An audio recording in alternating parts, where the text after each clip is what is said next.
Hello friends, मैं प्रतिभा study IQ में आप सभी का स्वागत करती हूँ। इस वीडियो में हम लूसेंट का ऑब्जेक्टिव क्वेश्चन करने जा रहे हैं जो फिजिक्स के चैप्टर 1 यांत्रिकी से है।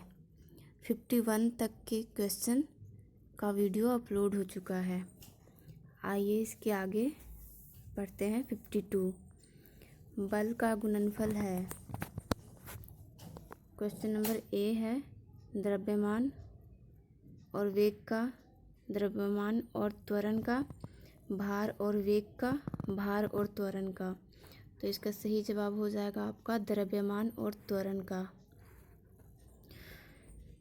क्वेश्चन नंबर 53 जब कोई व्यक्ति चंद्रमा पर उतरता है तो उसके शरीर में उपस्थित पदार्थ की मात्रा में परिवर्तन होता है, भार घट जाता है तथा मात्रा अपरिवर्तित रहती है। सी भार में परिवर्तन होता है। डी मात्रा तथा भार दोनों में कमी होती है। तो इसका सही जवाब होगा भार घट जाता है तथा मात्रा अपरिवर्तित रहती है।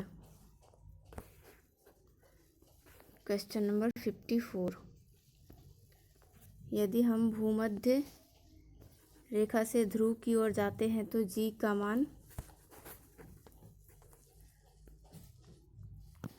का मान बढ़ता है, घटता है, वही बना रहता है, 45 डिग्री अक्षांश तक घटता है। तो इसका सही जवाब हो जाएगा ए, बढ़ता है। क्वेश्चन नंबर 55 शरीर का वजन पृथ्वी की सतह पर सभी जगह एक समान होता है। ध्रुव पर अधिकतम होता है, विषुवत रेखा पर अधिकतम होता है, मैदानों की तुलना में पहाड़ियों पर अधिक होता है। तो इसका सही जवाब हो जाएगा आपका ध्रुव पर अधिकतम होता है। क्वेश्चन नंबर है आपका 56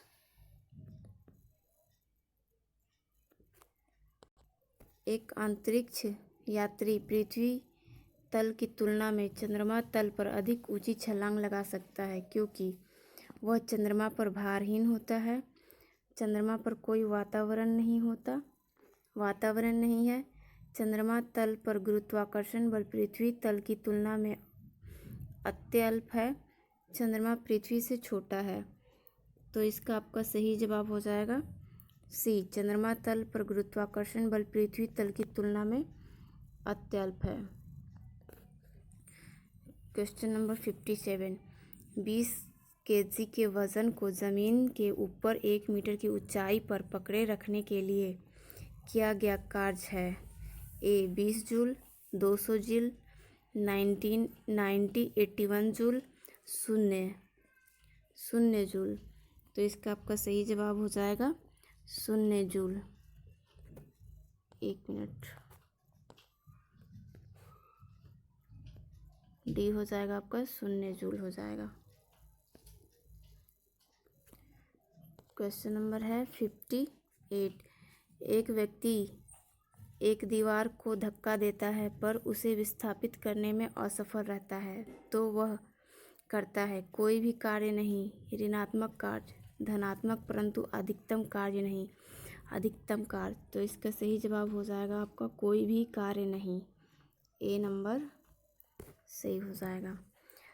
पहाड़ी पर चढ़ता एक व्यक्ति आगे की ओर झुक जाता है क्योंकि तेज चल सके, फिसलने की संभावना कम हो, शक्ति संरक्षण हेतु, स्थायित्व बढ़ाने के लिए। तो इसका आपका सही जवाब हो जाएगा स्थायित्व बढ़ाने के लिए। क्वेश्चन नंबर 60 है आपका पीसा की ऐतिहासिक मीनार तिरछी होते हुए भी नहीं गिरती है क्योंकि इसके गुरुत्व केंद्र से जाने वाली ऊर्ध्वाधर रेखा आधार से होकर जाती है। इसके गुरुत्व केंद्र से होकर जाने वाली ऊर्ध्वाधर रेखा आधार से होकर नहीं जाती। इसके पीछे ईश्वरीय प्रभाव है। यह एक आश्चर्य है।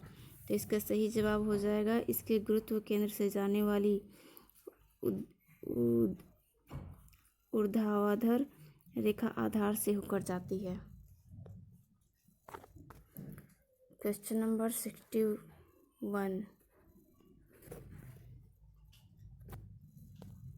जाड़े की रात में अत्यधिक ठंड पड़ने पर पानी की पाइप फट जाती है, क्योंकि जमने के बाद पानी का घनत्व कम हो जाता है। जमने के बाद पानी कठोर हो जाता है, अतः उसकी यह कठोरता पाइप को तोड़ देती है। जमने के बाद पानी का आयतन बढ़ जाता है। जमने के बाद पानी की पाइप का धातु गल जाता है।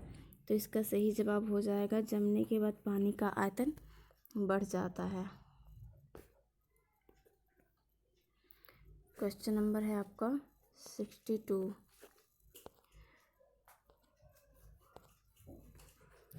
पानी से भरी डाट लगी बोतल जमने पर टूट जाएगी, क्योंकि जमने पर बोतल सिकुड़ती है। जमने पर जल का आयतन घट जाता है। जमने पर जल का आयतन बढ़ जाता है।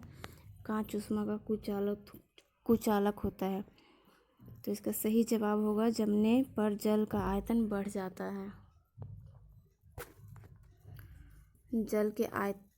Question number 63। जल के आयतन में क्या परिवर्तन होगा यदि तापमान 90 डिग्री से गिराकर 3 डिग्री सेल्सियस कर दिया जाए? तो इसका आपका सही जवाब हो जाएगा,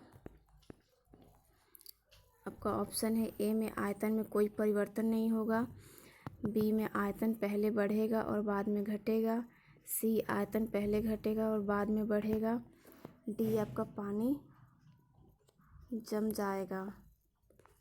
तो इसका सही जवाब हो जाएगा आपका आयतन पहले घटेगा और बाद में बढ़ेगा।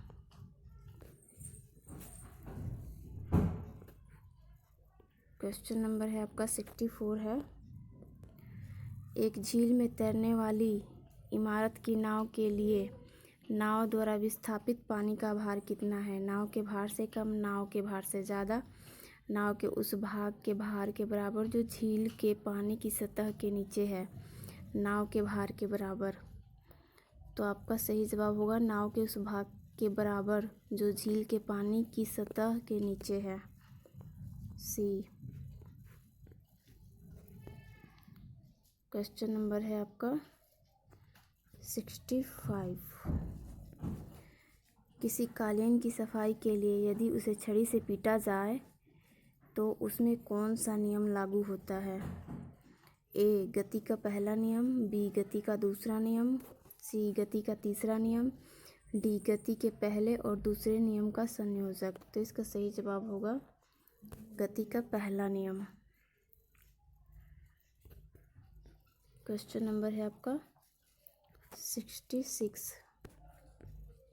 सड़क पर चलने की अपेक्षा बर्फ़ पर चलना कठिन है, क्योंकि बर्फ़ सड़क से सख्त होती है। सड़क बर्फ़ से सख्त होती है। जब हम अपने पैरों को धक्का देते हैं तो बर्फ़ कोई प्रतिक्रिया व्यक्त नहीं करती। बर्फ़ में सड़क की अपेक्षा घर्षण कम होता है। तो इसका सही जवाब हो जाएगा डी, बर्फ़ में सड़क की अपेक्षा घर्षण कम होता है। क्वेश्चन नंबर है आपका 67। रोड़ी युक्त सड़क की तुलना में बर्फ़ पर चलना कठिन होता है, क्योंकि बर्फ़ मुलायम एवं स्पंजी होता है, जबकि रोड़ी कठोर। पैर तथा बर्फ़ के मध्य घर्षण बल रोड़ी एवं पैर के मध्य घर्षण बल के तुलना में कम होता है। बर्फ़ पर घर्षण बल रोड़ी की तुलना में अधिक होता है। उपयुक्त में से कोई नहीं। तो इसका सही जवाब हो जाएगा पैर तथा बल के मध्य घर्षण बल रोड़ी एवं पैर के मध्य घर्षण बल की तुलना में कम होता है। सही जवाब बी।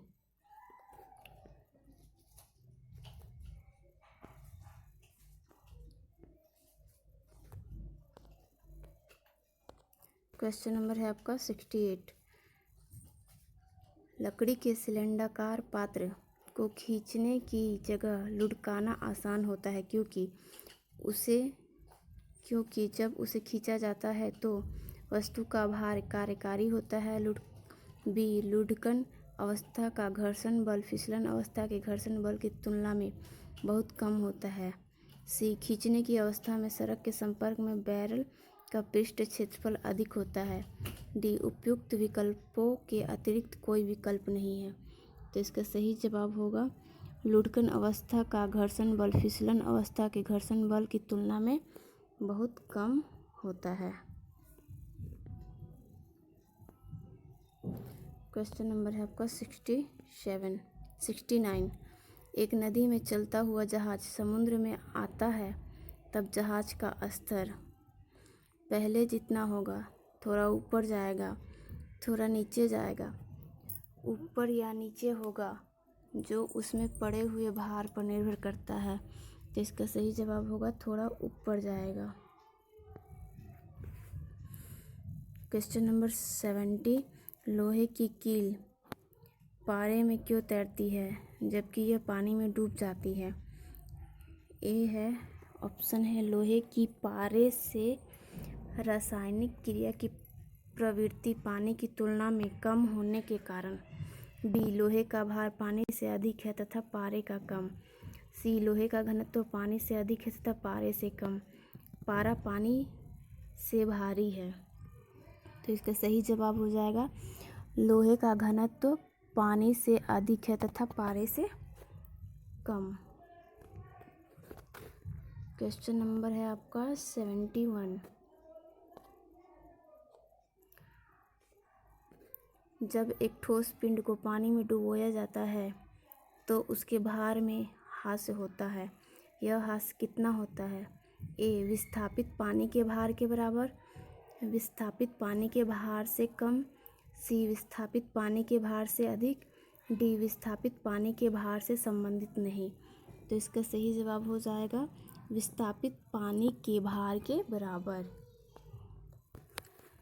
Question number 72।